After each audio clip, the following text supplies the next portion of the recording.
Herbarium मध्ये रंगमंचावर एकेकाळी गाजलेली आणि प्रेक्षकांनी अक्षरशः डोक्यावर घेतलेली अशी जुनी नाटकं नव्या संचामध्ये सादर करतोय।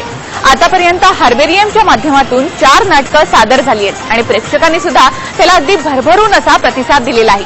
आता हार्बेरियमच्याच माध्यमातून आणखी एक 4थं नाटक तुमच्या समोर येणार आहे आणि ते म्हणजे शाहीर साबळे यांचं आंधळं दळतंय। 1966 मध्ये हे नाटक रंगमंचावर आलं होतं। आता हार्बेरियमच्या माध्यमातून हेच नाटक नव्या संचामध्ये तुमच्या समोर येते।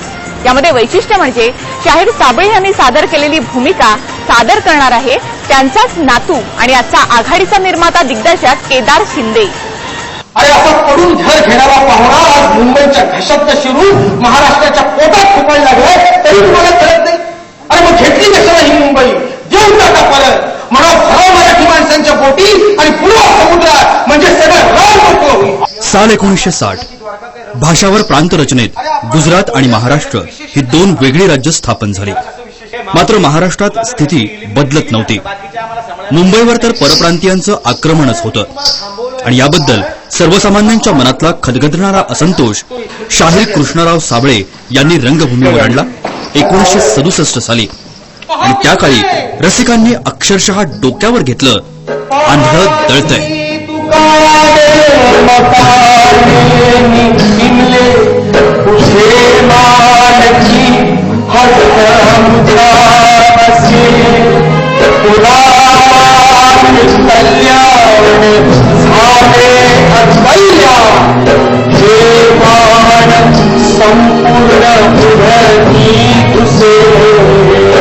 आज 2011 44 वर्ष उलटली आहेत, मात्र स्थिती तीच आहे। आंधळं दळतंयतून सर्वसामान्यांच्या भावना रंगभूमीवर मांडणारे शाहीर साबळे आज 88 वर्षांचे आहेत, पण तरीही ते म्हणतायत ती प्रवृत्ती गेलेली नाही, ती प्रवृत्ती तशीच आहे, फक्त माणसं बदलली। त्या बदललेल्या माणसांनी जर मनावर घेतलं बरं वाटेल। मी ज्या वेळेला समाजाची जशी परिस्थिती होती त्यात जर आपल्याला बदलता आलं तर बदलूया एवढीच अपेक्षा धरून ते थिएटरमध्ये आपण आणलं। सूर्याची पिल्ले, हमीदाबाईची कोठी यासारख्या नाटकांनंतर आंधळं दळतंय हार्बेरियमच्या माध्यमातून रंगभूमीवर येत आहे। त्यामुळे नाटकाचा निर्माता सुनील बर्वेही खुश आहे। या काळात येत आहे। गंमत कशी आहे की 45 वर्षांपूर्वी जो इश्यू होता तोच आत्ताही चालू आहे। माझा उपक्रम याच वर्षाचा आहे, ज्याच्यात माझ्या कुठेही स्वप्नात सुद्धा हे नाटक नव्हतं आणि केदार आता ते नाटक करतोय। मला फक्त एक जुनी कलाकृती प्रेक्षकांसमोर आणणं हा माझा उद्देश होता, तोच मी या नाटकातून सुद्धा साध्य करतोय।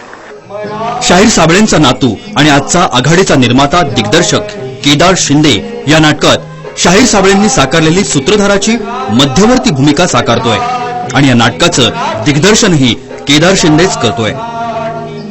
बाबांचं एक जुनं सीडीचं रेकॉर्डिंग माझ्याकडे होतं, ते ऐकल्यानंतर मला स्वतःला असं वाटलं की 45 वर्षात काहीच फरक पडलेला नाही, परिस्थिती तीच आहे।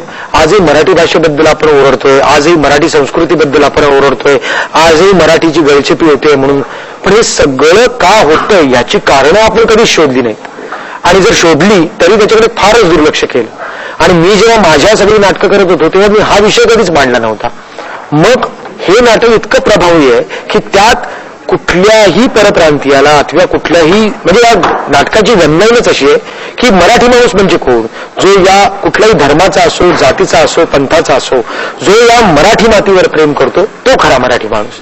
हा एक स्ट्रॉंग मेसेज अख्ख्या नाटकामध्ये बाबांनी ठेवून दिलेला आहे। तर मराठी आणि हिंदीत गेले अनेक वर्ष अभिनय करणारी प्रिया बेर्डेही या नाटकात एका महत्वपूर्ण भूमिकेत आपल्याला दिसेल। हा जो विषय आहे हा इतका भन्नाट आहे की सुरुवातीला असं वाटलं की माहित नव्हतं की काय आहे, आमचा जन्म पण झाला नव्हता जेव्हा हे नाटक आलं होतं, पण नंतर हा विषय ऐकला, केदारने विषय समजवला, म्हणजे आणि नंतर जशा रिहर्सल सुरू झाल्या तसतसं त्याच्यामध्ये गुंतत जाणं म्हणतो तसं ते झालेलं आहे आणि लोकांना खूप चांगली कलाकृती बघायला मिळते।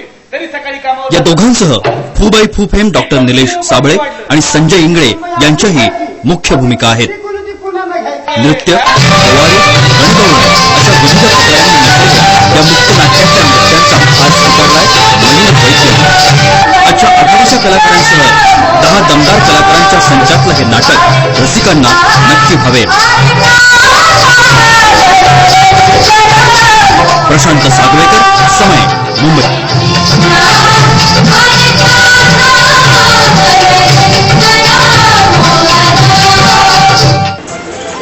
44-45 वर्षांपूर्वी रंगभूमीवर आलेलं हे नाटक मात्र आजच्या काळामध्ये सुद्धा या नाटकाची संहिता अगदी चपखलपणे बसली. शाहीर साबळेंच्याच भाषेमध्ये सांगायचं झालं ना तरी माणसं बदलली असली तरी परिस्थिती मात्र तीच आहे. तेव्हा हे नाटक पाहायला विसरू नका. मंडळी, आता पुन्हा आपण वळूयात चित्रपटाकडे. सध्या चिनू या चित्रपटाचं चित्रीकरण अगदी दणक्यात सुरू आहे. हिंदीमध्ये चांगलाच रुळलेला एक चेहरा या चित्रपटाच्या माध्यमातून मराठीमध्ये पदार्पण करतोय आणि तो म्हणजे शरद केळकर. या चित्रपटाचं दिग्दर्शन करतायत निलिमा लोणारी आणि समीर रावसाहेब. या चित्रपटामध्ये तुला पाहताना मन मोहरून गेलं, डोळ्यामध्ये स्वप्नांचं गाव साकारलं असं एक सुंदर रोमॅन्टिक गीत आहे.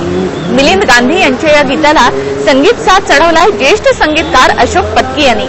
नुकतंच या गाण्याचं चित्रीकरण पार पडलं बोरिवलीच्या नॅशनल पार्कमध्ये. काय सांगू कळले ना काही, प्रेम याला म्हणावे की दुसरेच काही. काय झाले काय सांगू कळले ना काही, प्रेम याला म्हणावे की दुसरेच काही. म्हणजे माझं नाव चिनू या पिक्चरमध्ये आणि मी एका आदिवासी मुलीची भूमिका करते. ती आम्ही शेंडी गावात शूटिंग केलेली. त्या गावातली असं 100 घरांचा पाडा असतो, तिथे पॅम्पर्ड छानशा अशा वातावरणात मोठी झालेली मुलगी आणि मग तिथून शहरात तिचे स्वप्न बघून ती येते. तर अशी सिंपल छान ॲम्बिशियस मुलीची भूमिका. चिनूच्या जीवनात 2 पुरुष असतात. एक कॅरेक्टर जो संपत आहे, जो नवरा तिचा, आणि एक जेव्हा ती त्रासात असते एक शहरात येऊन, तेव्हा हा माणूस राज, जो पहिले असं वाटतं तुम्हाला की म्हणजे तो आहेच असा हिटमॅन टाईप माणूस आहे, पण तो हिला बघून चेंज होतो आणि त्याला पुढच्या लाईफमध्ये मग हेल्प करतो अंतपर्यंत सिनेमाच्या. चला मंडळी, मजा आली ना? आता मात्र वेळ झाली आहे तुमचा निरोप घेण्याची. पुन्हा आपली भेट रुपेरी पडद्याच्या पुढल्या भागात. तोपर्यंत नमस्कार, सहारा, प्रणाम.